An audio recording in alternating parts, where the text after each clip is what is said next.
in, everybody, to a bonus episode of the Aaron Torres Sports Podcast. I'm your host, Aaron Torres. Hope everybody is having a great day. And today, we're going to do something a little bit different. Okay, so obviously, if you have followed the Aaron Torres Pod and Aaron Torres Pod YouTube channel, I think bluntly, and I'm not trying to be arrogant, I think we've done about as good of a job as anybody in the media covering the college hoops transfer portal. We've had updates virtually every day. We've had commitment videos, all that good stuff. Well, last week, right around the NBA draft deadline, I actually put up my list of the top 100 players in the transfer portal on my website, AaronTorresOnline.com. What I want to do today, being away on vacation, I figured, what the heck? Rather than just write it out, let's go ahead and make this into a long-form video for YouTube, a long-form podcast for you to listen to in what is otherwise a pretty slow time of year.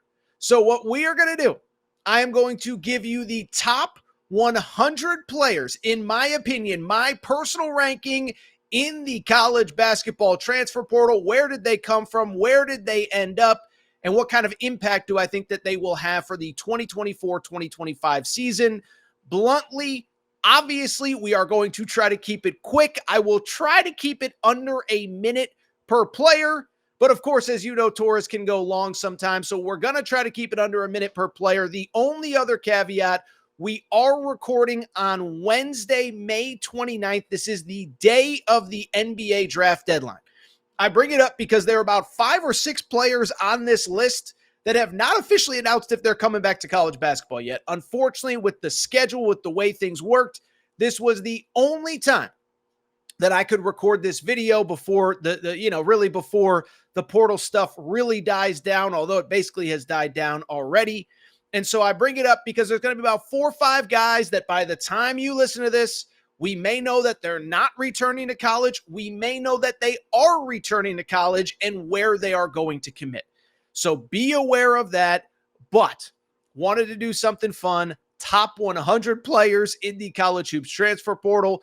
By the way, as you can see below, make sure to subscribe to the Aaron Torres Pod and Aaron Torres Pod YouTube channel, Apple, Spotify, wherever you get your podcasts. Also, put on your notifications, subscribe, click, all that good stuff. And by the way, if you love college football, promise we'll start ramping up college football when we get back. I think it's going to be about time to start doing some preview content for college football as college basketball dies down in the coming weeks. With that said, as the old saying goes, there is no more time to waste. There is no topic of the day today. But let's get to my top 100 players in the college basketball transfer portal 2024-2025 edition. Again, have no idea if this is going to be a disaster. Number 1 on my list of top 100 players, it is AJ Storr, forward, played at Wisconsin this past year, commits to Kansas. Interesting story, began his career at St. John's, plays well under Mike Anderson. When Rick Pitino comes in, decides to transfer, ends up at Wisconsin, averages 17 points per game. And bluntly, I just think he was a phenomenal college basketball player, played some of his best basketball late. Wisconsin, remember, went to the Big Ten tournament championship game, beat Purdue in the conference tournament. He scores 20-plus points in all 3 of those games. After the season, decides to declare for the draft, decides to enter the transfer portal. Felt like one of those just going to go wherever the best money was. And it turns out, by the way, that's not a criticism. That's just a fact. It turns out it was Kansas. He now goes to Kansas. I think he is going to team with Hunter Dickinson, with DeJuan Harris, and oh, by the way, with 2 other players on this list to form an elite team in 2024-2025. Kansas will be in the short conversation for number 1 in the country, and I think AJ Storr next year ends up being their leading scorer. Number 2 on the list, we just mentioned him. How about Rick Pitino? Big Rick energy, baby. And his big commit of the offseason, Kadary Richmond, guard from rival Seton Hall. So Kadary Richmond, we talked about a lot when he committed. 6'6" guard, averaged 16 points per game, 7 rebounds, 5 assists, NBA size, NBA length, NBA athleticism. Bluntly, the three-point shot isn't great. If it was, he probably not only would be in the NBA, he probably would have been in the NBA like 2 or 3 years ago, okay? But he has the 5th year, COVID year. He announces that he is entering the transfer portal and ends up at St. John's. He is the lead guard that Rick Pitino desperately needs. I think he has a chance to be like Big East player of the year type good. And I'll tell you what, St. John's was one of those first four out of the NCAA tournament in 2024. They're going to be dancing in 2025. It's because of Kadari Richmond in big part. Love his game. He is number 2 on the list. Number 3, another guy we have talked about quite a bit on this show, Johnell Davis, played at Florida Atlantic, committed to Arkansas. Listen, we've talked a lot about Calipari. We don't need to go over it, but what was the criticism of Calipari? Can he recruit those elite portal players? Well, as it turns out, yeah, he can. Johnell Davis averaged 18 points per game this year, had 30 against Arizona in December in a showcase game. I believe he's right up there with AJ Storr as the best scoring guard. Now you have DJ Wagner, who is also on this list to play the point. I think you're going to get the best version of Johnell Davis. He was in the NBA draft. He officially withdrew right before the deadline, and I think he is going to be Arkansas's best player, leading scorer. Johnell Davis is number 3 on this list. Number 4, I'll just be blunt. Coleman Hawkins is number 4 on this list, the forward from Illinois. And why I'm saying I'm just going to be blunt, it's because you'll know by the time you listen to this, whether Coleman Hawkins is actually a college basketball player or not. But as I'm recording, he is still in the NBA draft process, and he is still up in the air on if he returns to college basketball. But 6'9", 6'10", point center, can play the 4, can play the 5, averaged 12 points, 37% three-point shooting. And bluntly, I just think he's a guy that can play the 4, can play the 5 for you if he comes back to college. Now, we'll see if he does, in fact, come back to college. We're waiting on that decision. As we've talked about, I think North Carolina, Louisville, Arkansas are the teams that will be factors there. Maybe somebody else comes over the top with an NIL offer that he can't refuse. This, again, assuming Coleman Hawkins comes back to college. Don't think he's going to end up at Illinois. He said publicly, listen, they recruited a roster. Assuming I'd be gone, it wouldn't be fair to those kids. Coleman Hawkins at number 4. Number 5, Jeremy Roach, guard, played the last 4 years at Duke. He is now at Baylor. Bottom line with Jeremy Roach, listen, he is the kind of player that in theory, you can't put a price on his value. Now, maybe in the NIL era you can, but 4-year starter at Duke, was a starter on the 2022 Final Four team. That was Coach K's final year, Paolo Banchero. They make the Final Four. They lose to North Carolina. 4-year player coming off his best season of his career, 14 points per game, 3.5 assists per game, 44% three-point shooting. Credit Scott Drew when he decided to return to Baylor instead of going to Kentucky or even Louisville. They clearly increased their NIL opportunities. Jeremy Roach taking advantage. He is number 5 on this list. Number 6, Tucker DeVries was at Drake, committed to West Virginia. Bluntly, this was probably the most boring portal recruitment ever for the following reason. This was a kid that was the he was the Missouri Valley Player of the Year. His father was his coach at Drake. The father takes the West Virginia job. Tucker puts up the portal graphic of thank you, Drake. I'm entering the transfer portal. And about a day later, he committed to West Virginia. No surprise, followed his father. There wasn't really a recruitment. Now we get to see him in the Big 12. This is a kid with NBA upside, NBA potential, 22 points, 36% three-point shooting. Tucker DeVries, number 6 on the list. Number 7, one of the best stories in college basketball, Miles Rice, guard from Washington State, committed to Indiana, okay? So Miles Rice, why he's a great story. This was a kid, first of all, played high school ball in the state of Georgia, was basically not recruited, had no offers at the Power 5 level outside of Washington State, goes to Washington State in the 2021-2022 season. He redshirts. 2022-2023, ready to play, scary stuff, finds out that he has cancer. Comes back this year, beats cancer, plays at Washington State, leads them to the tournament. He, of course, ends up as the Pac-12 Freshman of the Year. Not a great three-point shooter, but other than that, he's got the goods. 15 points, 4 assists per game. And the thing that I really like about Miles Rice is that just mature. Listen, I love Indiana, and I don't love Indiana, but it's good for my business if Indiana is good. Think they've had a little immaturity at the point guard position. Xavier Johnson up, down, not his fault, but some injuries, some off the court stuff. No issues with Miles Rice, total pro, total whatever. Really excited to see him in an Indiana uniform.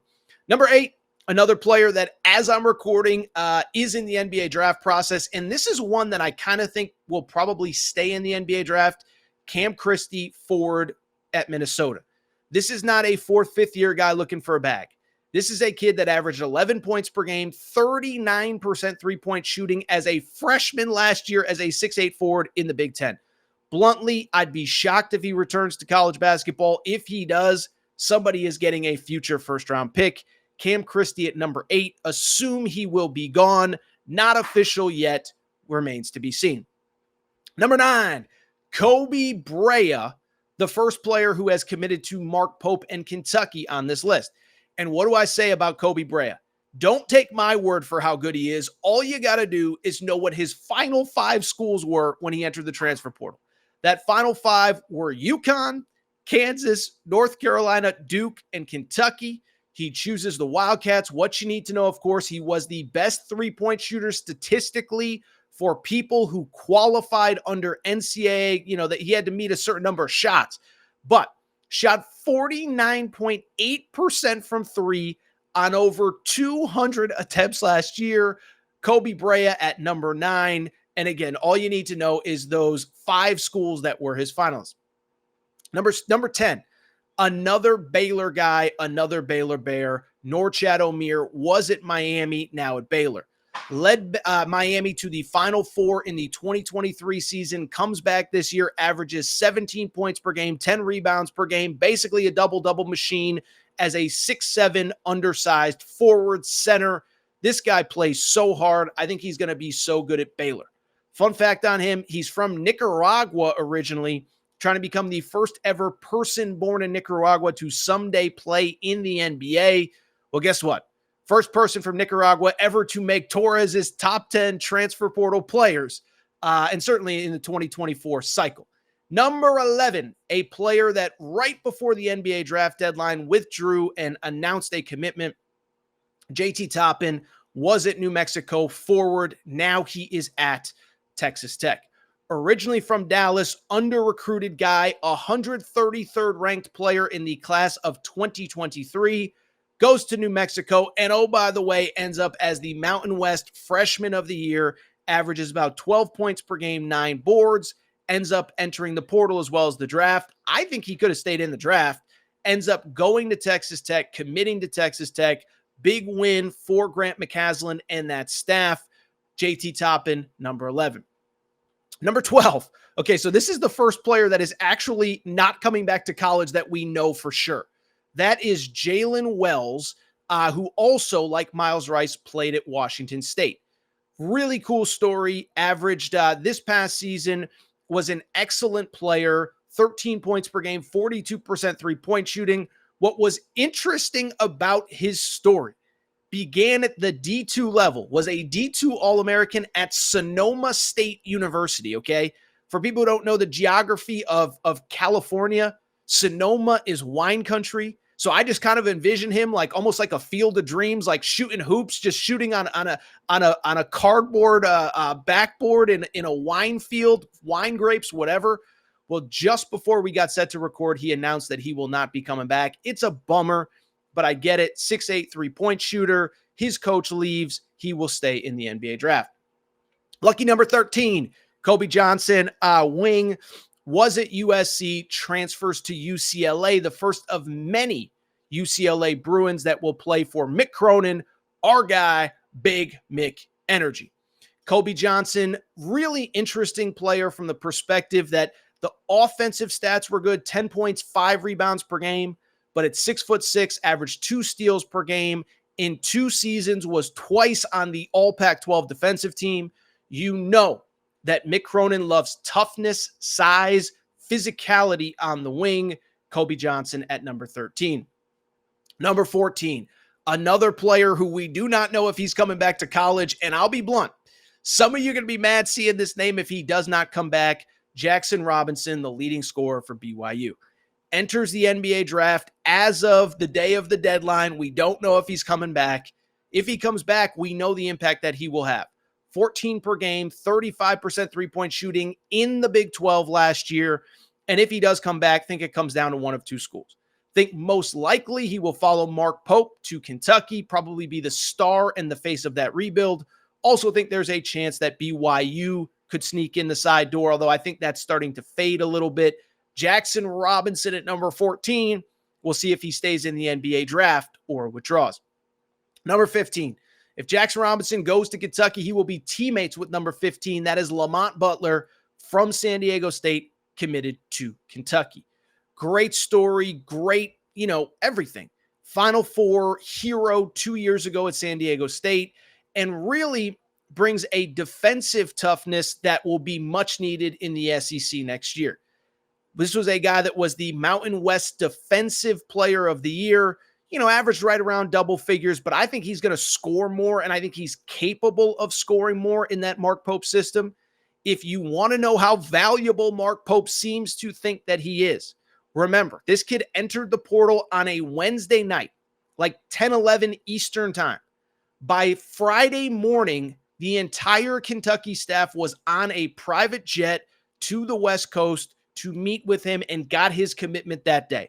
That doesn't tell you how important Lamont Butler was to Mark Pope. Nothing will. Lamont Butler coming in at number 15. Number 16, yet another player who played in the 2023 Final Four, Elijah Martin, who was teammates with John L. Davis, played at Florida Atlantic. He leaves Florida Atlantic like John L. Davis. He ends up at Florida. His best season, Elijah Martin, was actually 2 seasons ago during that 2023 Final Four run.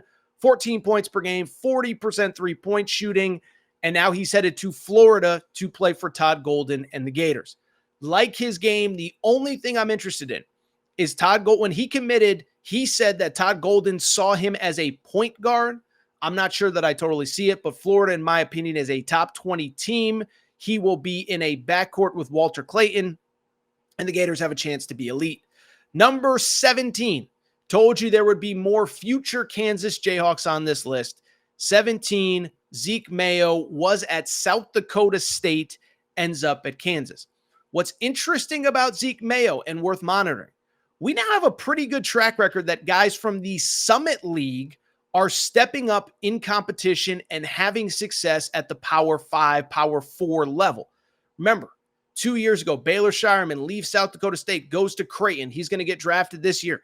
Last year, Grant Nelson leaves North Dakota State, ends up at Alabama, key part of the Final Four run. Now Zeke Mayo, Summit League Player of the Year, headed to Kansas.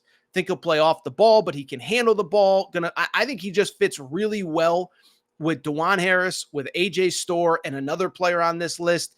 This past season averaged 19 points per game, 39% three-point shooting. Zeke Mayo at number 17. Number 18, interesting story. Desmond Claude, guard Xavier. Now headed to USC to play for Eric Musselman. First of all, CT stand up, baby. That is because Desmond Claude is from New Haven, Connecticut, my home state. So I already love the kid. But I think he's one of the more underrated players that went into the portal this offseason. Xavier wasn't great. Xavier didn't have a big season, so he kind of snuck into the portal. But this was a guy that in the Big East averaged 17 points per game this past season. And the one thing I will say, Eric Musselman historically puts the ball in the hands of his best players and lets them go make plays. And so because of it, I think Desmond Claude's going to have the ball in his hands. He's going to be a playmaker, and I expect a big all Big Ten. Remember, the USC, UCLA, Oregon, Washington headed to the Big Ten. I expect an all Big Ten type season from Desmond Claude. Number 19, Cade Tyson, brother of Hunter Tyson, who plays for the Denver Nuggets. Cade Tyson was at Belmont, now committed to North Carolina. Thing with Carolina, went into the offseason. They needed three-point shooting. They needed a big guy. Haven't gotten the big guy as I record just yet, but they certainly get the three-point shooting from Cade Tyson, 17 points per game on, how about this, 46.5% three-point shooting. He instantly brings shooting to that North Carolina team. On top of that, oh, by the way, that is a deep and talented backcourt. Elliot Cadeau is back. RJ Davis is back. Five-star freshman Ian Jackson is in. Cade Tyson at number 19. Remember how I just said that North Carolina missed on some big guys? They didn't miss on anyone bigger than Cliff Omoyori from Rutgers, who ends up at Bama. Bama, in my opinion, potential national championship type team. But the one thing they were missing last season, really dating back to last NBA draft deadline, they lose Charles Bediako right before the deadline. What ends up happening? Don't have rim protection, don't really have size. Well, they certainly have it in Cliff Omoyori. 6'11", 4-year player at Rutgers, averaged 10 points, 8 boards, and nearly 3 blocks per game this past season. Cliff Omoyori, the missing piece for Alabama. They may win the national championship in 2025. I'm not even kidding when I say that. Number 21, third Florida Atlantic player to leave Florida Atlantic, part of that Final Four run, Vlad Golden, center. What's different is he committed to Dusty May at Michigan.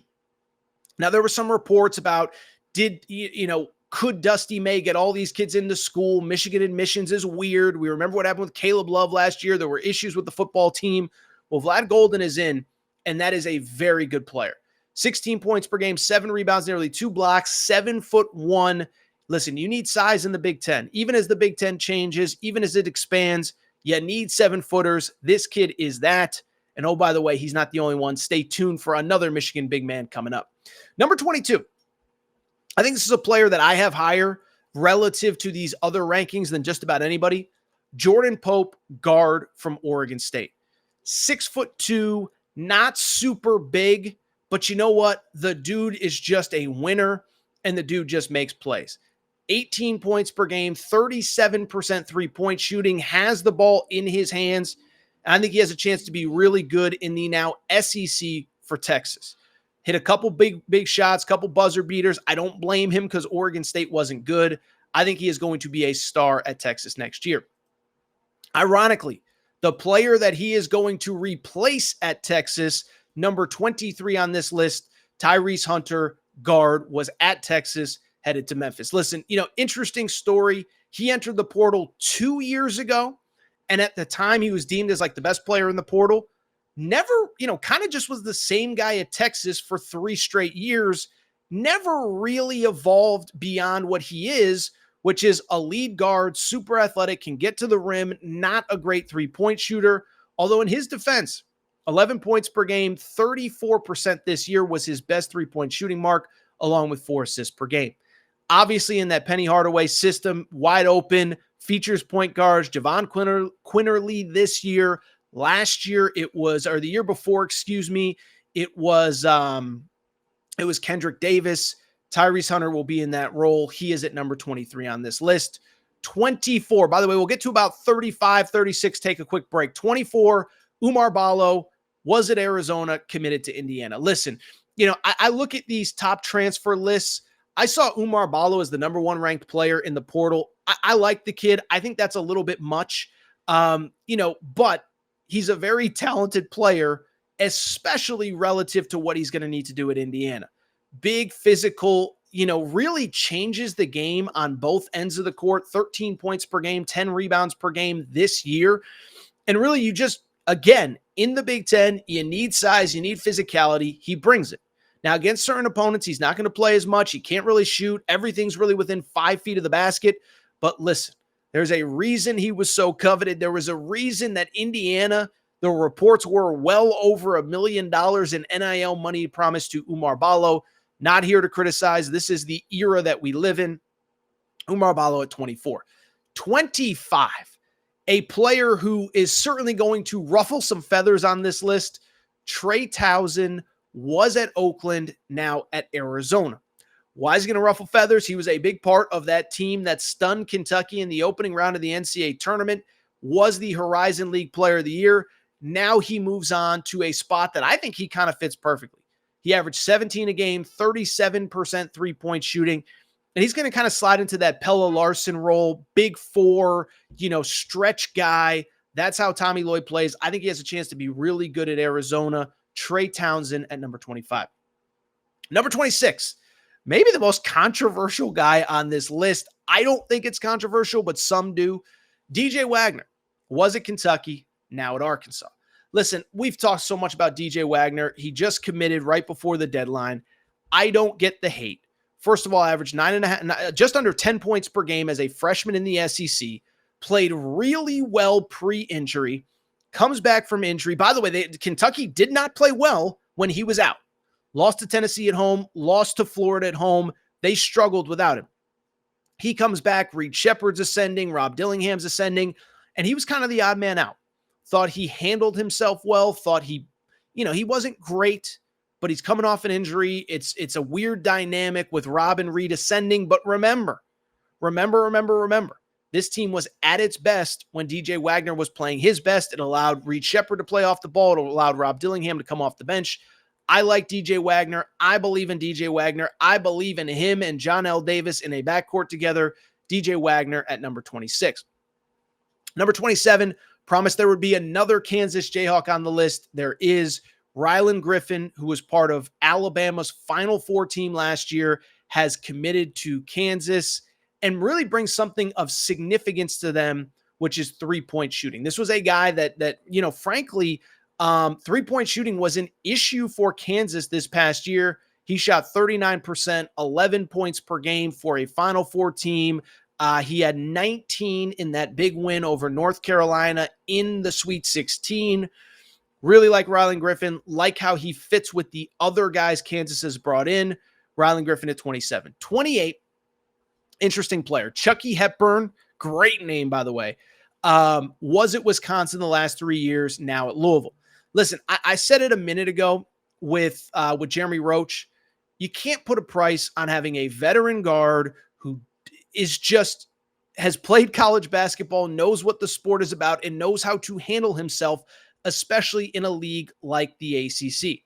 His numbers were down a little bit in the scoring column this past year, 10 points, 4 assists per game. But part of it was because Wisconsin brought in AJ Storr, who obviously took some of those shots away. But Chucky Hepburn, really good lead guard, really like him, think he's the perfect first piece, perfect first point guard, alongside another guy who we'll get to in a minute for Pat Kelsey at Louisville. Chucky Hepburn at number 28. Number 29, I don't get the Mark Pope slander as far as the portal stuff is concerned, and number 29 is a big reason why. Andrew Carr from Wake Forest is headed to Kentucky. Averaged 13 points per game, 37% three-point shooting, and he did it, by the way, in the ACC for a Wake Forest team that was very much in the NCAA tournament picture, did it at 6'10". Look at him, think he's the perfect four-man for the Mark Pope system. I expect him to be very good. Number 29 is Andrew Carr. Number 30, so we're closing in on about a third of the way through, a third Indiana Hoosier, Cannon Carlisle. Cannon Carlisle played this past year at Stanford. Really interesting story. Was one of the highest ranked recruits in recent Stanford history. There were some issues with the school. He wasn't eligible. He was NCAA eligible, but Stanford kind of held him back early in the process. Starts the season basically in December, right as league play is picking up. And I thought handled himself well for a true freshman, basically getting thrown into league play. Averaged 11.5 points per game. Does need some work on the three-point shooting, but I think he gets there. This is a guy with NBA upside. This is a guy that I think is going to be very good for Indiana. Probably the guy, people know Ballo, people know Miles Rice a little bit. I don't think people know how good this kid is. Cannon Carlisle at number 30. Number 31, the first player on this list for the now two-time defending champion UConn Huskies. It is Aiden Mahaney, the guard who transferred from St. Mary's. 6'3", 6'4", leading scorer at St. Mary's the last 2 years, 13.9 points per game. What stands out to me about Aiden Mahaney is that I just think UConn's the perfect spot for him. He's not really a primary point guard ball handler. He can be in a pinch, but play off the ball, spot up shooter, kind of that Cam Spencer-ish type role from a year ago. I think with the spacing, with the talent around him, Aiden Mahaney has a chance to be a very, very, very good player in that UConn system. He comes in at number 31 on the list. Number 32, yet another Arkansas Razorback with more to come. Jonas Adu was at Tennessee, commits to Arkansas. Listen, we talked about it. Cal, he's not going to be able to recruit the portal. All he does is recruit freshmen. Well, he brings in several high-profile transfers, including guys that did not play for him at Kentucky, which is notable to me. Jonas Adu last season was part of Tennessee's Elite Eight team, 11 points, 7 boards, 2 blocks per game. Listen, typical, not probably a great NBA prospect, but he's great at rim protection. And he's a great college basketball, not great, but he's a very good college basketball player, going to make good NIL money. This is one of the positives of NIL, keeping a kid like this in college basketball. Jonas Adu at number 32. Number 33, maybe the most interesting name on the list from this perspective. It is Great Osabor, the transfer from Utah State to Washington. Listen, I like Great Osabor. He was the Mountain West Player of the Year, 17 points per game. The issue comes in with this. He is publicly the highest paid transfer ever. His agent wanted that out there. Jonathan Givony put it out there. And my thing is, I think he's really good, but if I have him at number 33 on this list, it means that I don't think that he is great. I don't think that he is an All-American type player. And when you're paying that much in NIL, that's where I would be a little bit worried if I was Washington. End of the day, somebody's paying the bill, but the question becomes, if he is not an All-American type player, are you going to be able to get that support in NIL going forward? Doesn't matter. Good for him. Good for his family. And take advantage. I'm not blaming the player, but I have him at number 33. I think he's good. To use a bad pun, don't think he's great. Number 34, yet another Kentucky Wildcat. Amari Williams, committed to Kentucky, was at Drexel. Ironically, former teammate of Great Osabor's back in England. He has been in the United States 3-time Conference Defensive Player of the Year, 12.5 points, 8 boards, 2 blocks per game this past year at Drexel. He is that anchor down low. I really like him. I liked him before he committed to Kentucky. Think that he can be a major contributor anywhere. Another guy like Jonas Adu, he's best around the rim, but I think he's going to be good. 2 more, we'll take a quick break. Number 35, Chibuzo Agbo, committed to USC from Boise. So he's a Southern California kid, goes to, I think he started Texas Tech, goes to Boise, really a key piece on their NCAA tournament team this past year. 14 points, 5 rebounds per game. Now he transfers to USC. I think him and Desmond Claude are going to be the stars of Eric Musselman's first team. I think they're NCAA tournament type good. Chibuzo Agbo at number 35. Number 36, we'll come back, take a quick break. Tramon Mark. Speaking of Eric Musselman, Tramon Mark, probably the best player on Eric Musselman's final Arkansas team. I really like him. 6'6", 16 points per game, 4 rebounds, really carried that team through some ups and some downs this past season. Going to Texas, where I think him and Jordan Pope are a very special backcourt. Tramon Mark was one. I got a lot of pushback even from Arkansas fans. Torres, you need him higher, so they expect big things from Tramon Mark going forward. Thank you, everybody, for coming to the Aaron Torres Podcast YouTube page. If you could do me a quick favor, see that little subscribe button at the bottom of your screen? Go ahead, click that subscribe button. Really does help our channel grow, our audience grow, and I really do appreciate it more than you know. So click that subscribe button. Appreciate your support. Want to keep it going with our best players in the college hoops transfer portal, part 2. And remember, if you're not subscribed to the YouTube channel, please make sure to do so. Also, Apple, Spotify, wherever you get your podcast. We left off at number 36, Tramon Mark, guard, Arkansas, now at Texas. Let's get to number 37, Caleb Battle, guard, Arkansas, who is headed to Gonzaga. Love the player, love the fit on this one for the following reason. Caleb Battle was one of the best guards late in the season anywhere in college basketball. Only averaged 14.8 points per game. But how about this? His final 7 games put up at least 20 points, including 42 against Missouri, 36 against Vandy, 34 against Kentucky at Rupp.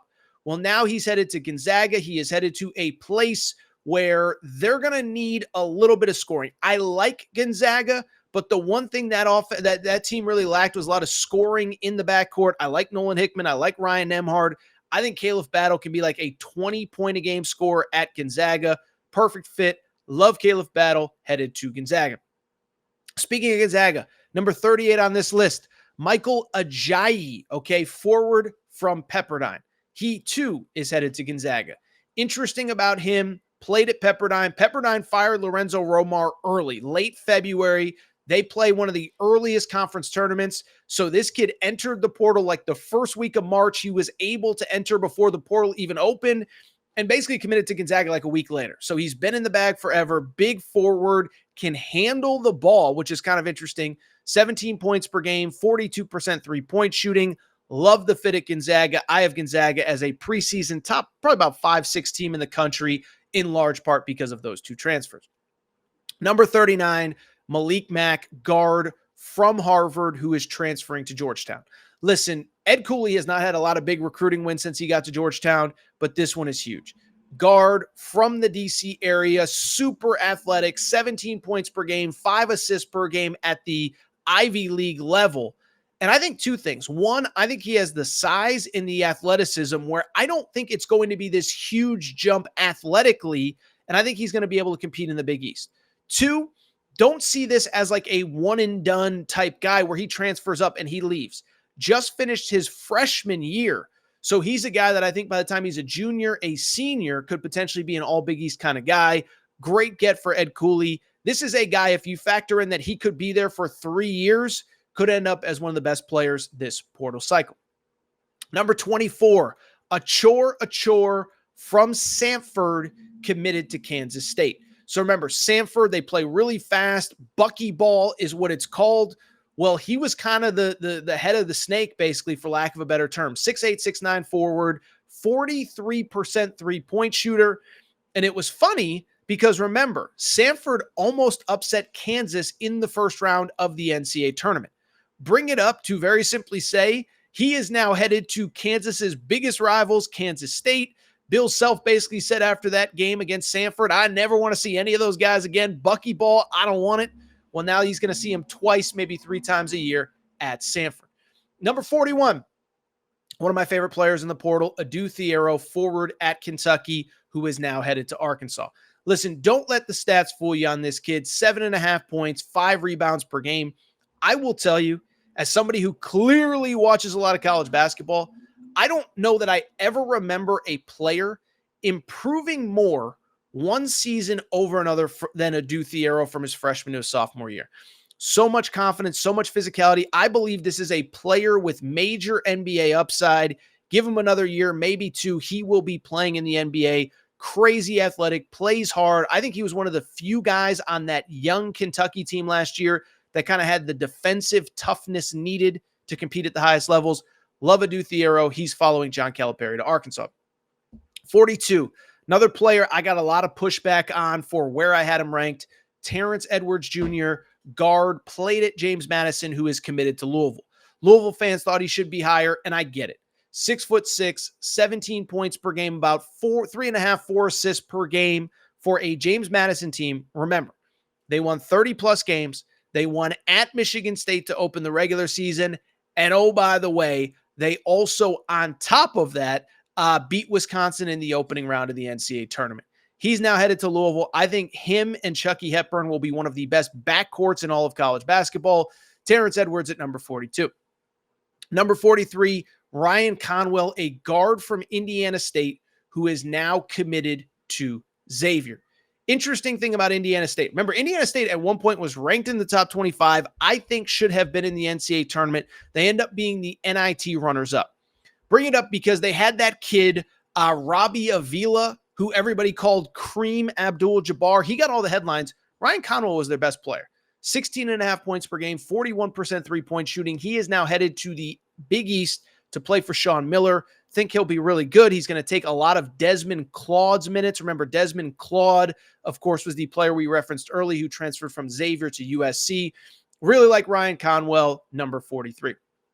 Number 44, PJ Haggerty, guard from Tulsa, transferring to Memphis, the AAC to AAC transfer.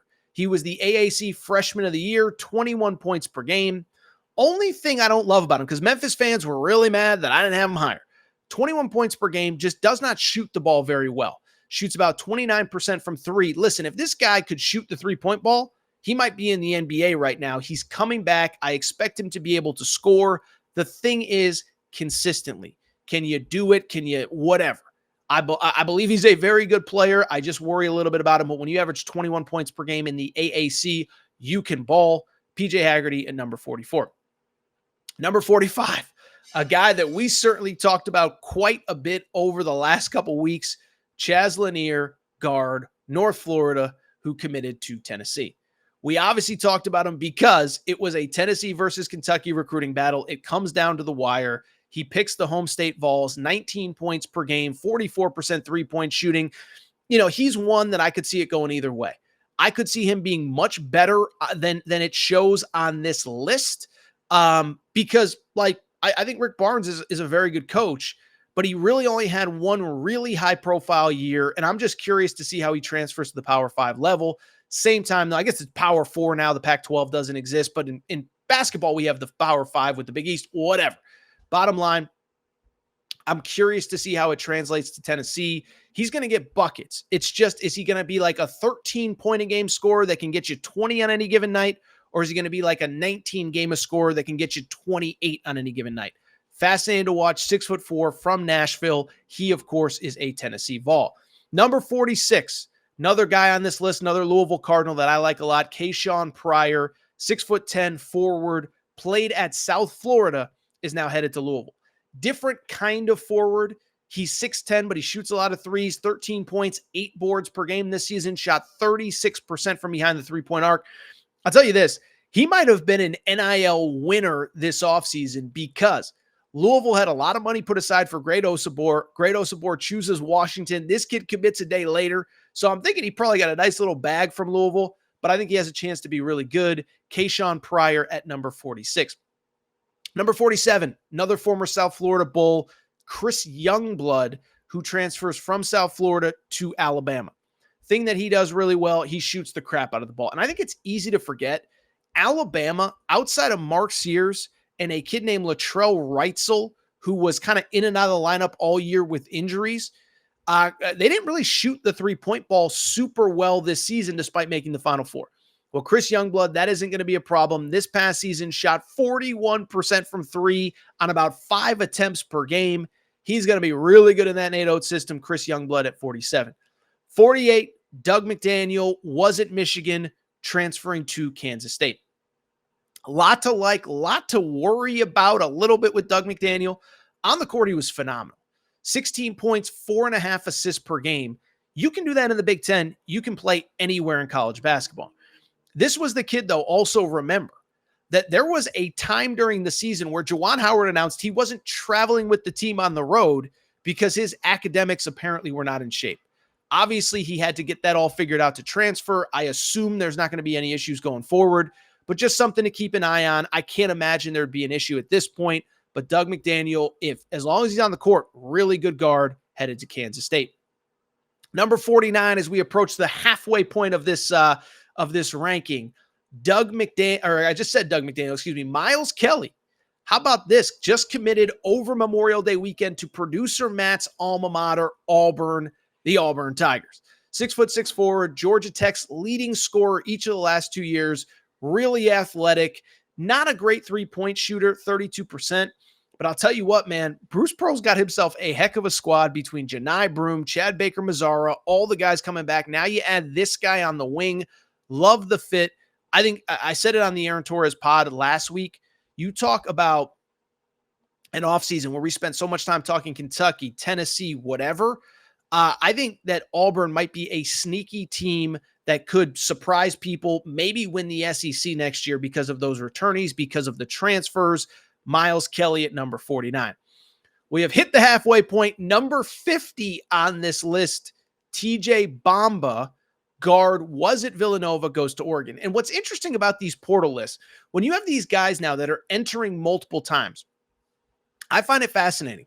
Last year, TJ Bamba entered the portal. All the people who do these lists love TJ Bamba. He was transferring from Washington State to Villanova, and I think most people had him as like a top 10, top 15 type kid that entered the portal all offseason. Goes to Villanova. I thought had a good year, not a great year, 10 points per game. He enters the portal. Everybody forgets about him. Well, I think he has a chance to be really good. Averaged about 10.5 points per game this year. I think he's going to be really good at Oregon next year. Has good size, has good ball skills. Don't think Villanova was very functional this year, so I'll give him a little bit of a pass. TJ Bamba at number 50. Number 51. You talk about a fascinating player. We're talking about Big Z, Zvonimir Visic, of course, was at Kentucky, now at Arkansas. Listen, this is one of the tough things about a list like this is that Big Z obviously statistically did not have a huge year, but part of it was didn't commit until August, didn't enroll until October, wasn't eligible for play until January, comes back. There's an adjustment period. Obviously, he had that incredible first game, 13 points, 4 3-pointers, the behind the back pass. Never really clicked after that, but he did have some pretty good games. He dominated the paint against Mississippi State, played well in a win against Alabama late in the season at Rupp. I'm fascinated. You give this kid a full off season. You give this kid a full summer and a college weight program. I expect him to make a big leap. Big Z at number 51. Number 52, Mark Mitchell from Duke, headed to Missouri. Another reason that these lists are tough to do. Mark Mitchell averaged 11 points at Duke this past year on a team that made the Elite Eight. At the same time, obviously, he's, if he was so good, he either would have stayed at Duke or been in the NBA. The problem is he's kind of one of those guys who's a really good college player right now, certainly has a limitation, not a very good three-point shooter, hit about 29 or so percent this year. And so it's kind of a beauty in the eye of the beholder thing. On the one hand, Missouri went 0-17 in the SEC this past season. They certainly needed talent and an infusion of talent. He's going to give it to them. And I think in a worst case scenario, he's just a really good college basketball player for him. Now, if Dennis Gates can get that shot fixed, now you're talking about a potential like first round NBA type talent. Fascinated to see how things work out for him at Missouri. Mark Mitchell, number 52 on this list. 53, another future Tennessee Vol, Darling Stone Dubar. I've said the name wrong all offseason. Really good player, like him a lot. Played at Hofstra, began his career at Iowa State, goes to Hofstra. This past year averages 20 points per game for Hofstra. And look, Rick Barnes is going to need to replace the scoring of Dalton Knecht from some point. Is it Chaz Lanier? Is it Darling Stone Dubar? Is it another player that will eventually come up on this list? That remains to be seen. But really talented player, 20 points per game at Hofstra. He's headed to Tennessee. Number 54, another guy that I got a lot of heat for having so low on this list. Davion Smith was at Utah this past season. He's headed to St. John's. Listen, kid is electric. 7 assists per game, 6 rebounds per game. I think he averaged about 14, 15 points per game and really had about 5 or 6 triple doubles this season, which for a 6-foot guard is unbelievable. I guess my only concern about him, why I have him so low, he's not going to have the ball in his hands at St. John's. Kadari Richmond is.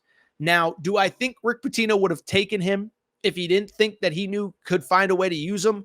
Of course not. So Rick Pitino is going to get the most out of him, but 6-foot guard, really only one real impact year in college basketball. I believe this will be his 4th school in 5 years. Really like him. I think this is an appropriate spot for this list. Others will disagree. Davion Smith transferring from Utah to St. John's. Number 55, as I record, this player has not announced if he's coming back to college or not. Jamir Watkins, 6'7" forward, Florida State. Last year, Florida State's leading scorer, 34% from 3. I think he's good. We'll see if he stays in the NBA draft. If he comes back, I like him. I don't know that I love him, though. The thing with him, good player, good skills. He needs to refine. He's a little rough around the edges, turns the ball over a lot. Jamir Watkins at number 55. Number 56, we are humming along. I might lose my voice before the end of this. Javian McCollum was at Siena 2 years ago, goes to Oklahoma this year. Now he's headed to Georgia Tech. Interesting story, transfers up and immediately has success at Oklahoma. Leading scorer this season, helps Oklahoma to a good start. They struggle late. I like Javian McCollum. The one concern with him, he's only about 6'2", but he did average 13 points per game, is best with the ball in his hands. Not a great three-point shooter, 31% this year, but historically has been better from behind the arc. bring it up, going to Georgia Tech. They need talent. I think he could be an all ACC type guy next year. Again, best with the ball in his hands, great at attacking the rim. 3-point shot needs work. Javian McCollum, number 56. Number 57, another guy we talked about a lot this offseason, Brandon Garrison, former McDonald's All-American, was at Oklahoma State when Mike Boynton decided to he didn't decide anything. When Oklahoma State decided to get rid of Mike Boynton, who I think is a good coach who's going to get another shot, Brandon Garrison entered the portal. Interesting story on him. The belief was that basically he knew where he was going when he entered the portal. He had one of those do not contact tags on him. I only bring it up to say, guess what happened? Stayed in the portal for about 6 weeks before he committed. Ends up at Kentucky. He will probably be a backup to Amari Williams this year. But you talk about a guy that, first of all, keep in mind, by the way, 7.5 points, 5 rebounds, 1.5 blocks in just 22 minutes per game last year at Oklahoma State. Extrapolate that out a full 40. That's basically 15 points, 10 boards, 3 blocks per game. Good for Mark Pope getting this guy in. He will be a backup this year, and I think he is a building block for the 2025-2026 Kentucky Wildcats and beyond. Love this commit for Mark Pope. Brandon Garrison at number 57. Number 58, we just had Mark Mitchell, who is committed to Missouri on this list.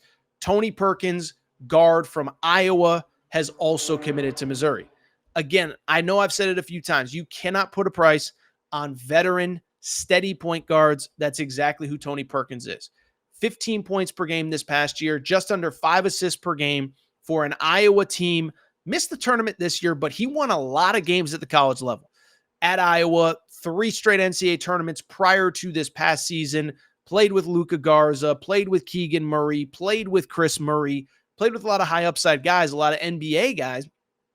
And I think just knows how to win, knows how to be a leader. This is the kind of guy Missouri desperately needed this year. Tony Perkins at number 58. Number 59, listen, it's not always about stats. Sometimes it's about fit. Number 59, Mason Gillis is that guy. Was it Purdue? Was the 6th man on Purdue's national runner-up team? He's committed to Duke. And what I think is cool, credit Jon Scheyer, right? Everybody knows that next year's team is built around the freshman, most notably Cooper Flagg. Can you find veterans, though, to come in and play a role? And to the credit of to Jon Scheyer, he absolutely does with Mason Gillis. Again, the stats don't blow you away. 6.5 points per game this year, 47% three-point shooting from a big forward. I like the fit. Veteran leadership that Duke desperately needs. Mason Gillis at number 59. Number 60. How about our guy, Will Wade? Will Wade has 2 guys on this list at McNeese State. Sincere Parker, guard, was at St. Louis, is now headed to McNeese State to play for Will Wade. 16 points per game in the A-10 last year at St. Louis, 43% from 3. Will Wade's a monster, okay? If this kid could score 16 in the ACC, he could, or in the the A-10, excuse me, he could play at the high major level. Instead, he's going to McNeese. We'll get to another Will Wade player momentarily, but whoever hires this guy next offseason is a stone cold winner.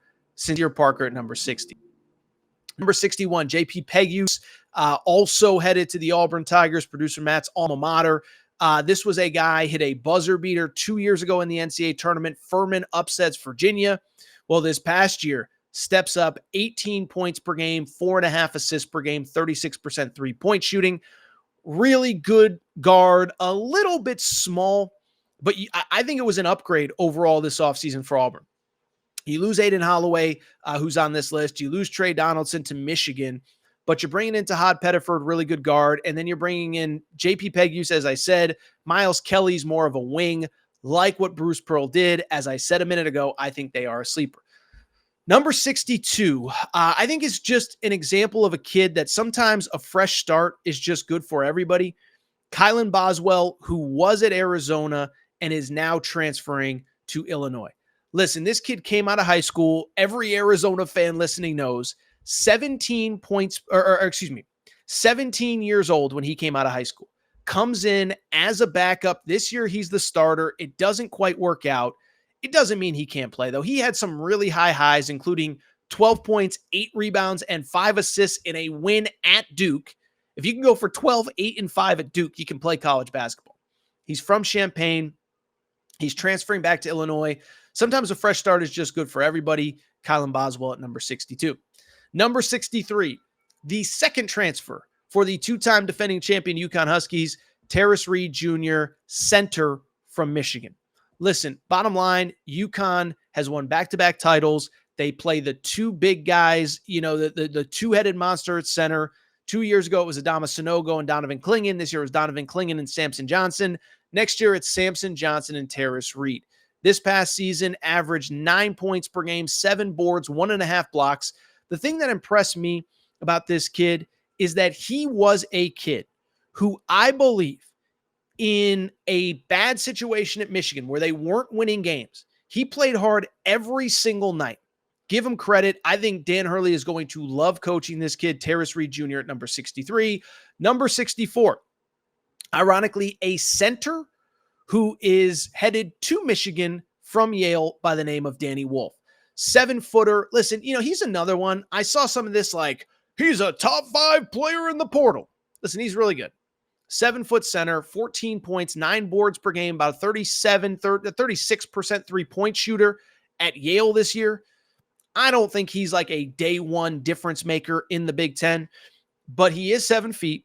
He can shoot the ball. He's going to look good in that Dusty May system. And remember, they have Vlad Golden this year, so you don't need guys to be superstars in that system. And this is a guy that's going to be there for 2 years under Dusty May.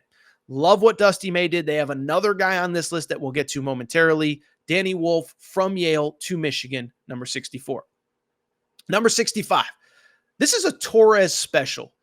Andrzej Jakimovski, the third former Washington State Cougar to make this list, he's committed to Colorado. Every time I watch Washington State and knowing kind of what was happening with them, they were going to get kicked out of the Pac-12 basically, even though they still have the name. As it was clear they were a tournament team, I watched them more and more, and I actually really liked this guy a lot. 6'8", from Macedonia, interesting fun fact, and was just, one of those guys that was always making plays, 6'8", can shoot the ball, 9.5 points per game, really good three-point shooter. I think he's going to thrive at Colorado. He is at number 65.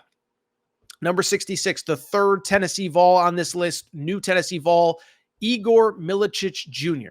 was a center at Charlotte this past year, 6'11". And I just trust Rick Barnes on this guy. 13 points, 8 boards per game. What's interesting is he was a 38% three-point shooter at 6'11". So yes, will there be some adjustment? Sure. But the one thing that really kind of stands out to me, I really get the sense that Rick Barnes kind of had his Dan Hurley moment this year. Remember, Dan Hurley for years wanted to win every game 64-61. And 2-3 years ago, he said, I can't keep doing it like this. We have to be able to win games with offense while playing elite defense. Rick Barnes this past year with Dalton Knecht, I wonder if he just enjoyed being able to put up 80 and 85 when he needed to, because he clearly prioritized shooting in the portal. He comes in at number 66.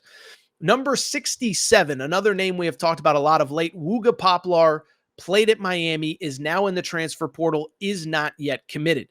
As I'm recording, he has not officially withdrawn from the draft.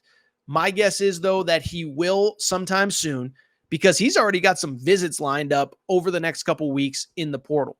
From Philadelphia, already visited Villanova. The expectation, I believe, is Kentucky, Arkansas, maybe an Oregon visit.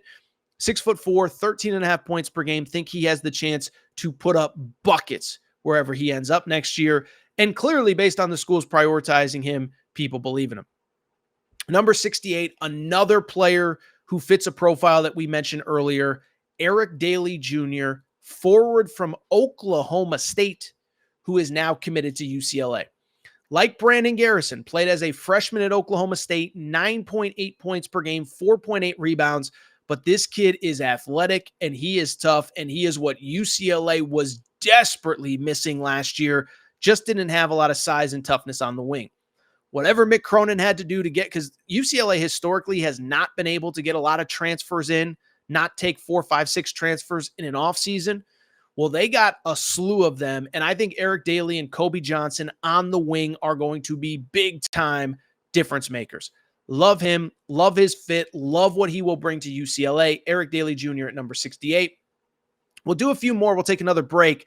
Number 69. Yeah, baby.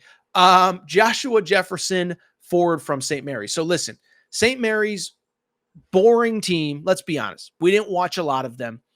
But, and Josh Jefferson also got hurt late in the year. He was the one dude that was like really athletic, could kind of make plays, good wing defender. Well, after the season, he announces he's transferring. He ends up at Iowa State. I know it's not sexy to talk Iowa State, but I believe he's going to be a really good fit there, brings that defensive toughness, but also that athleticism. Think he has a chance to be a very good role player in the Big 12. And by the way, has a chance to be a star. He only finished his sophomore year, so 2 years of eligibility there. Number 70, a second Pepperdine wave on this list, Javon Porter. He is, of course, the brother of Michael Porter Jr., obviously also the brother of Jonte Porter, who just got thrown out of the NBA for life. And a younger brother, or an older brother, Corbin Porter, also had some legal issues. Only bring it up to say basketball family. His family went through some issues. By the way, he went through some issues. He actually got, let's just be honest, he got arrested for a DUI over the course of the summer. So hopefully that's not going to be an issue for him. But was at Pepperdine, 6'10", stretches the floor, hit 35% from three 2 years ago as a freshman. He will follow former coach Lorenzo Romar to Loyola Marymount. Javon Porter, number 70. Number 71. A player who just withdrew from the portal right before we got on air, Arthur Kaluma at Kansas State. Began his career at Creighton, was a star as a freshman, was good as a sophomore, ends up going to Kansas State this year, 14.5 points per game. He is now coming back to college in the transfer portal. I think there's some speculation that he'll probably end up back at Kansas State, but this kid clearly kept all of his options open. And for anyone that needs a forward, whether it's Arkansas, if they believe they need a forward, whoever, he's going to be a priority. Arthur Kaluma is really good. It's just been an up and down 3 years. I think he could be like third team All-American next year if it totally clicks. We'll see what happens. Arthur Kaluma at 71. 72, Jacob Cruz, another guy, entered the portal early, ends up committing early. He was at UT Martin, headed to Missouri. 19 points per game in the OVC, 41% three-point shooting. Listen, I hate to do the Dalton Connect comparisons, but you watch film, this kid's athletic. This kid could translate well to the SEC. Obviously, we need to see it. Obviously, if I have him at 73, I have my 72, I have my doubts. I think he has a chance to be really good. Number 73, and we'll take a quick break after this one. Toby Awaka, one of my favorites in the portal. Just a mean in a good way. Sweet kid, but mean on the court. MFer, was at Tennessee, commits to Arizona.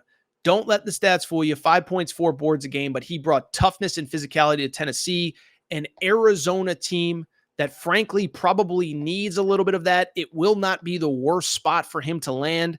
I think he brings something that Arizona desperately needs. Toby Awaka at number 73. All right, we got 26 spots left. Did your favorite player, did your favorite school add some people that Torres likes in the portal? Only one way to find out. Quick break. Stay tuned. Thank you, everybody, for coming to the Aaron Torres Podcast YouTube page. If you could do me a quick favor, see that little subscribe button at the bottom of your screen? Go ahead, click that subscribe button. Really does help our channel grow, our audience grow, and I really do appreciate it more than you know. So click that subscribe button. Appreciate your support. Everybody, I'm back. Good to be back. Good to be back. Final segment of today's show. So good to be back. Torres, we got 26 names left on this list. Is one of your guys going to make it? Are you going to hate Torres? You got to stay tuned. So let's get to it. Number 74 on the list. Very interesting player as far as I'm concerned. One of my favorite players on this list as well, because he told me that he listens to the Aaron Torres pod, so maybe he's listening right now. Sam Walters, my man, 6'10" forward from Alabama. Really interesting player, originally from Florida, was a role player this year on Alabama's Final Four team, averaged about 4.5 points per game. But here's the thing, 39% three-point shooting as a freshman in the SEC at 6'10". Bottom line is, if that kid can translate, it's going to be a minute, but if he can develop on the trajectory that he's on, he's an NBA player. Well, now he is headed Dusty May, play at Michigan. I think that's a perfect system for him. Again, I don't think he's going to be an All-American in year 2, but is he an NBA player down the road? Potentially, absolutely. Sam Walters at number 74. Another player at number 75 who really okay freshman year, but has long-term potential.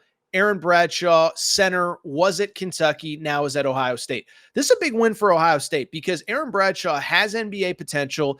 Didn't totally click this year, but the bottom line is it was a weird year. He missed all summer, hurt his foot, had to have surgery, didn't come back till December, played well, didn't play well. I give him credit, though, because I thought he always handled himself well, was always a great teammate, even frankly, as sometimes at moments he struggled. When Calipari leaves for Arkansas, he enters the portal. He's at Ohio State. This is a big win for that new coaching staff. Aaron Bradshaw at number 75. Number 76, Kevin Boopy Miller played at Wake Forest. He is headed to play for Andy Enfield at SMU. Remember, this is the ACC to ACC transfer from Wake Forest to SMU, not your grandfather's ACC, as SMU is now a member of the ACC. Small guard, but this dude just can get to the bucket. At Wake Forest last year, averaged 15.5 points per game, 3.5 assists per game. And listen, he proved he can do it in this league. Like the pickup, curious to see how it translates, curious to see what Andy Enfield can do in year 1 at SMU. Boopy Miller at number 76. Number 77, we've mentioned this a few times. Guys who are multi-time transfers who don't get the benefit of the doubt the second time. Trey White leaves USC for Louisville this past season, is okay, but now he's headed to Illinois. I think he has a chance to be really good there. 13 points per game this past season at Louisville, 6'8", tough. One thing about him, he's not a great three-point shooter, 29%, but I think he's got kind of that Big Ten toughness that you need to have success in that level. Trey White at number 77. Number 78, very interesting player. Trevin Brazile was at Arkansas in the portal. As of right now, we don't know where he's going. Maybe by the time you're listening, he has committed. Feel bad for this kid, though. Goes to Arkansas, is balling out 2 seasons ago, averaging 11 points per game. In the early part of the 2022-2023 season, Arkansas is rolling. Then he gets hurt, tears his ACL, is out for the year. Comes back this past year, is in and out of the lineup, can't quite get things totally figured out, but 6'11", can shoot the three. One of the best games he played was one I was at, Duke, when they went to Bud Walton Arena. Listen, this guy has NBA upside. He's just got to prove that he can stay healthy. We'll be interested to see if he follows Eric Musselman to USC. Is it possible Arkansas needs another big guy? Could he return there? But he'll be coveted and very well paid in college basketball. Number 79, former McDonald's All-American Johan Traore. Started his career at Auburn, then transfers down to UC Santa Barbara. Now he has transferred back up to SMU, which again will be in the ACC. 14.5 points, 5 rebounds per game. Bottom line is you just can't teach that size and athleticism at 6'10", 6'11". Headed to SMU, headed to the ACC, should be really good under Andy Enfield. Number 80, fun name here.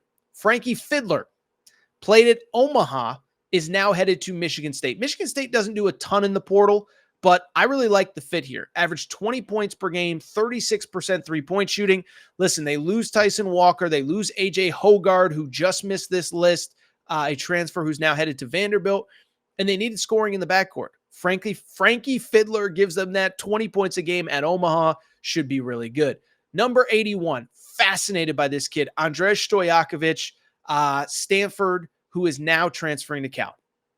Yes, he's the son of Peja. Yes, he is a former McDonald's All-American. Didn't quite work out at Stanford, but what was interesting was he was clearly prioritized in the portal. His final 3 was Cal, Kentucky, and North Carolina. Chooses to stay in the Bay Area. Listen, I just think he's a West Coast kid. I think that's where he's happy. But he has a chance to be really good under Mark Madsen, the Cal coach. Another team, by the way, headed to the ACC. Numbers don't blow you away, 7.8 points per game. But if this clicks, he is an NBA-type talent. Great get for Mark Madsen from their cross-city, cross-bay rival. Number 82, Roddy Gale Jr., another Michigan Wolverine. How about this? Transferring from Ohio State to Michigan. Just a really good college basketball player, about 6'4", doesn't shoot the ball well, scored a lot, but you can't shoot in modern basketball. I can't put you too high on this list.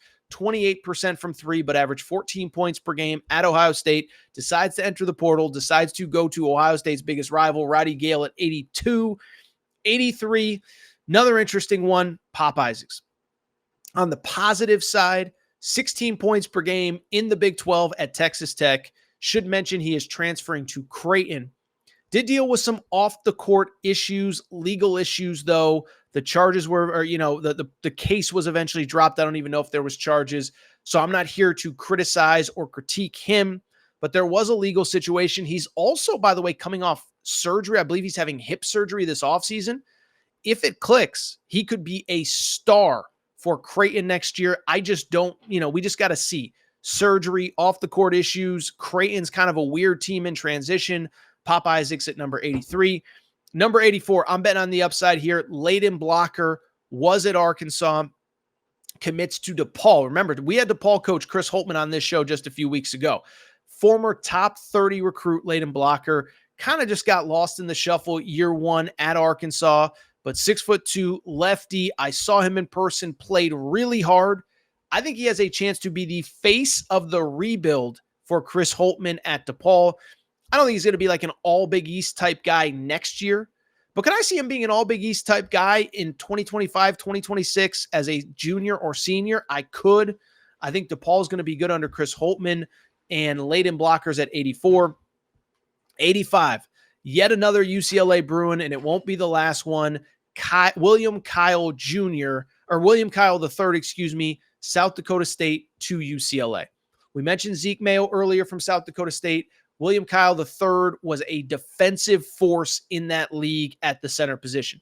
13 points per game, 6 boards, was the Summit League Defensive Player of the Year, 2 block shots per game.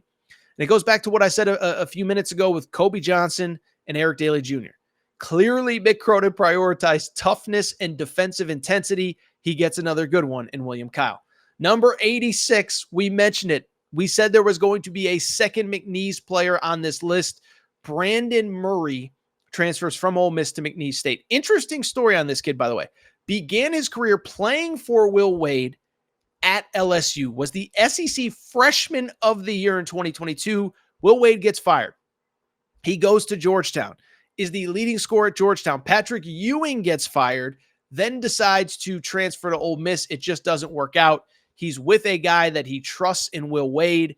And listen, this isn't hyperbole. Will Wade returns, I think, 4 starters off last year's 30-win team, and think there's a possibility that this is like quite possibly the most talented team in the history of the Southland Conference, as Brandon Murray will join Will Wade at McNeese State. Number 87, Bensley Joseph, another key piece on the Miami Final Four team 2 years ago. Norchad Omier was on that team. Wooga Poplar was on that team. Bensley Joseph. Stats don't blow you away. 10 points, 3.5 assists per game. He's headed to Providence. I just like who he is and what he's about. Just plays hard, defensive intensity. I think he's going to be really good in the Big East. Bensley Joseph at 87. 88, right before we got on this stream here, Agana Onyenso officially has withdrawn from the NBA draft. So this is a kid, played for John Calipari at Kentucky the last 2 years. Numbers offensively don't blow you away, but defensively, how about this? 2.8 blocks per game in 18 minutes of play. I'm not great at math, but if my math is correct, that's about 6.5 blocks per game over a 40-minute game. Brings defensive intensity, and there's somebody that needs size, athleticism, and rim protection in the portal, maybe in North Carolina. Agana Onyenso at number 88. Number 89, we mentioned him early. Robbie Avila from Indiana State. They called him Kareem Abdul-Jabbar because of the goggles. Listen, I'm not here to criticize other people in the media. I saw him as like a top 5 portal player. Stop. Really good player, more of a cool story than a cool player, but not great defensively. You need to build your offense around him, but he's following Indiana State coach Josh Schertz to St. Louis. That is the perfect system for him. I expect him to be really good. St. Louis, by the way, you want to talk about a program that could potentially flip in year one under Josh Schertz into an NCAA tournament type team. Remember, Indiana State, as I said, won 30-plus games this past year. They were in the top 25 at some point. Robbie Avila at number 89. Number 90, Meechie Johnson. Interesting story. Starts his career at Ohio State, transfers to South Carolina, is South Carolina's leading scorer this past year on an NCAA tournament team, decides to transfer back to Ohio State. Listen, it's his home state. I'm sure the money was good, whatever. Kind of think South Carolina was basically like the perfect fit for him. Meechie Johnson, 14 points per game at South Carolina. We'll see how he does at Ohio State. But again, credit Jake Diebler, the new head coach, crushed the portal. Meechie Johnson, Aaron Bradshaw, a couple others. Meechie Johnson, number 90. Number 91, we mentioned Roddy Gale transferring from Ohio State to Michigan. How about Aiden Holloway from Auburn to Alabama? I'm a little higher on Aiden Holloway than most. He's a little bit undersized, doesn't shoot the ball very well, but he's a guard, but super athletic. I think he's going to thrive in that Nate Oates system, up-tempo, all that stuff. Had some not very nice things to say about Bruce Pearl on the way out, though. Probably just wasn't a great fit, but he is headed to Alabama, and I think he's going to play a big role for them next year. Aiden Holloway at number 91. 92, Milos Uzan. Oklahoma now headed to Houston. So Houston only took one player this offseason. That was Milos Uzan to replace Jamal Shead as their starting point guard. And what I'll say is I don't love Milos Uzan, but what I do love is Kelvin Sampson. And if Kelvin Sampson thinks this kid is good enough to run his offense, then he is a kid that I maybe need to consider having higher. He's at number 92 on this list as we start to wrap up. 93, Isaiah Swope. Guard, started his career at Indiana State, committed to St. Louis. Another one that will follow Josh Schertz from Indiana State to St. Louis. 15 points per game, 36% three-point shooting. Think the A10 is about the level that he should be at. And as I said, I think that team has a chance to be really good, bringing some of the players with them. Isaiah Swope at number 93. Number 94, Dylan Mitchell. Former McDonald's All-American, played 2 years at Texas, transferring to the Big 12 rival Cincinnati Bearcats. Cincinnati actually returns quite a bit of talent from last year, probably an NCAA tournament team. Like Dylan Mitchell, super athletic, plays hard. Problem is at 6'8", 6'9", can't shoot the ball. Literally 0 3-pointers made in his college career. So I just bring it up to very simply say that, not a great 3-point shooter. If he was, he'd be in the NBA. If Wes Miller and Cincinnati can somehow figure that thing out, I think there's a chance he's a first-round NBA type talent. Got to get the 3-point shot down. If they do, they got themselves a star. Otherwise, a very good role player, Dylan Mitchell at number 94. Number 95, Keyshawn Hall. This guy was really good at George Mason. He's transferring to UCF. Averaged 16 points per game, 8 rebounds per game this season, 37% from the three-point line. This as a 6'8" forward. Don't think it's hyperbole to say that this kid could be the best player on a Central Florida team that desperately needs talent in the Big 12. Keyshawn Hall at 95. 96, guy that certainly made headlines this offseason, Riley Kugel. Funny story, man. Enters the portal. The next day puts out a top 4, and I said it at the time. Top 4 of Kansas, Houston, Arizona, UConn. I know of at least one school that hadn't even been in contact with him. Ends up committing to Kansas. That was in the height of Bill Self is on a warpath moment of the offseason. Commits to Kansas. Kansas brings in a bunch of guys. People said there's some stuff with his academics that I could never really confirm, but ends up decommitting from Kansas, going to Mississippi State. Listen, Chris Jans, we know his teams will play defense. They need some offense. Riley Kugel, who averaged about 10 points per game off the bench this year at Florida, is at 96. 97 is a guy I'm taking a stab at. TJ Power, 97, was at Duke, committed to Virginia. So this kid, how about this? He played in just 26 games this year, 6 minutes per game. Bring it up because was a former 5-star who I think just kind of needs a new spot, right? Was the kind of kid, probably a 4-year college player, gonna be good, but at Duke, they're gonna constantly recruit over you. So he ends up going to Virginia. I think as good as you can be at Virginia, he'll be there. I think probably maybe not this year, but the next year, I'm talking potentially averaging 12, 13 points a game, which at Virginia might as well be 22 points per game. But TJ Powers, a former 5-star, really good player. He's at number 97. Number 98, Otega Oweh, obviously committed to Kentucky, was at Oklahoma. Listen, early on was really good. 11 points per game on the season, 37%. Did struggle late, just 2 double-figure games in his last 10. But NBA size, NBA athleticism, fresh start, think it will be good. Otega Oweh at number 98. Number 99, yet another member of the new look Alabama Crimson Tide, Houston Mallette, third player from Pepperdine. Again, no one ever said Lorenzo Romar didn't know how to evaluate talent. Didn't always coach it up well because he got fired, but Houston Mallette, a 41% three-point shooter at Pepperdine, come in, shoot threes. It'll be interesting to see if he can carve out a role with so much talent. Houston Mallette at number 99. Finally, number 100, I can't quit this kid. Skyy Clark was a former 5-star, committed to Kentucky out of high school, enrolls at Illinois, plays a semester there, sits out the second semester, ends up transferring to Louisville. Thought he played pretty well this past year at Louisville, 13 points per game, 3 assists. Team stunk. I thought he kind of matured. We'll see how he does with Mick Cronin. Obviously, a different style of coaching than Kenny Payne. But listen, he's going to have the ball in his hands. He has a chance to be really good. Skyy Clark at number 100. Couple of names that missed the list. Elijah Saunders, forward, San Diego State, committed to Virginia. Really like him.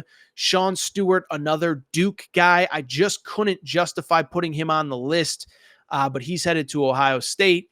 I'm sure there's others. I'll be honest. This thing has gone on for an hour and a half at this point.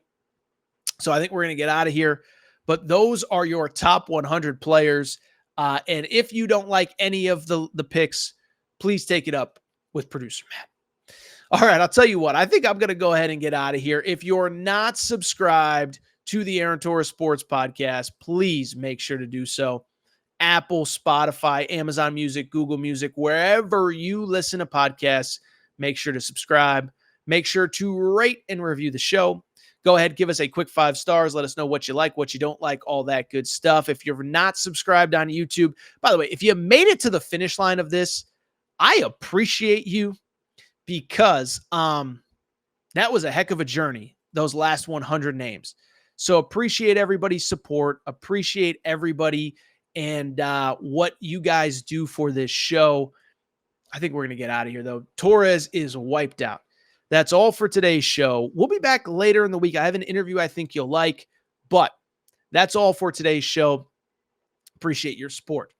Shout out to Torrent Craig. Shout out to Rachel, who hates my voice. Shout out to JJ Redick, you F-head. Unblock me. Might be the Lakers coach by the time you listen to this. I'm going to roll. Thank you for your support. I'll be back next week. New Aaron Torres pod coming soon.